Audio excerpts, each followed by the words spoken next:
যেই জায়গায় আসার পরে নেতার নেতাগিরি শেষ হয়ে যায়, যেই জায়গায় আসার পরে মেম্বারের মেম্বারি শেষ হয়ে যায়, যেই জায়গায় আসার পরে চেয়ারম্যানের চেয়ারম্যানই শেষ হয়ে যায়, যেই জায়গায় আসার পরে এই পৃথিবীর অস্তিত্বটাই কেমন যেন বিলীন হয়ে যায়।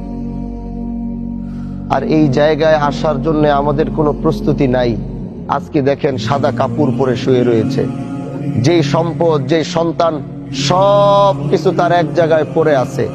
আজকে দুনিয়ার মানুষ তাকে জোর করে নিয়ে যাবে, তার বলার এই অধিকার নাই আমাকে নিও না, আমাকে আমার খাটের থেকে নামায়ও না, আমাকে আমার খাটের থেকে সরায়ও না, আমাকে আমার সন্তান থেকে আলাদা করো না, আমাকে আমার স্ত্রীর থেকে আলাদা করো না, আমাকে আমার পরিবার থেকে আলাদা করো না, আমাকে আমার এলাকার বাসীর থেকে আলাদা করো না। সেই কথাটি হয়তো চিৎকার করে বলছে, আমি শুনতে পাচ্ছি না, আপনি শুনতে পাচ্ছেন না। সে বুঝতেছে তাকে শেষ বিদায় দিচ্ছে, সে এখনো বুঝতেছে সে খাটিয়ায় শুয়ে আছে, এখন তার বিশ্বাস এখনো হচ্ছে না সে মারা গেছে।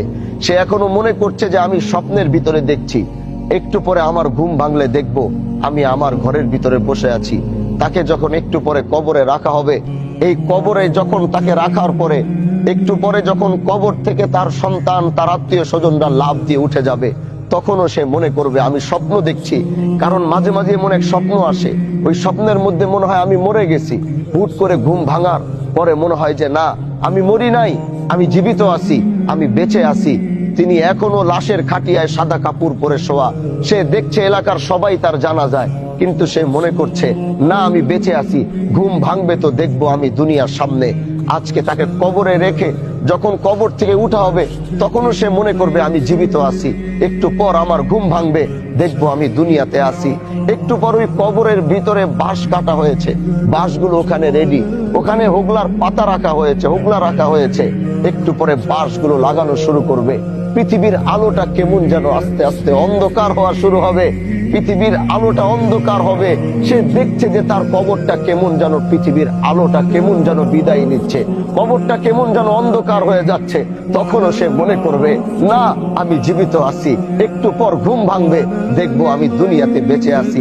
এরপরে ওই বাঁশের কুঞ্চি ফাঁকা দিয়ে একটু একটু করে আলো কবরে যাবে। দুনিয়ার মানুষ এতই নিষ্ঠুর, ওই আলোটুকু তার কবরে না যেতে যেন পারে, এজন্য উপরে কেউ কলা পাতা দিবে, না হয় কেউ হোগলা দিবে। কবরটা তখনও একটু একটু দুনিয়ার বাতাস পায়। তার কিছুক্ষণ পরেই কিছু মানুষ হাতের ভিতরে মাটি নিবে, তার সন্তান, তার আত্মীয়, তার রক্ত হাতের ভিতরে মাটি নিবে, এমন এক জায়গায় মাটি চাপা দেওয়ার জন্য এই পৃথিবী শেষ হয়ে গেল, তাকে আর কোনোদিন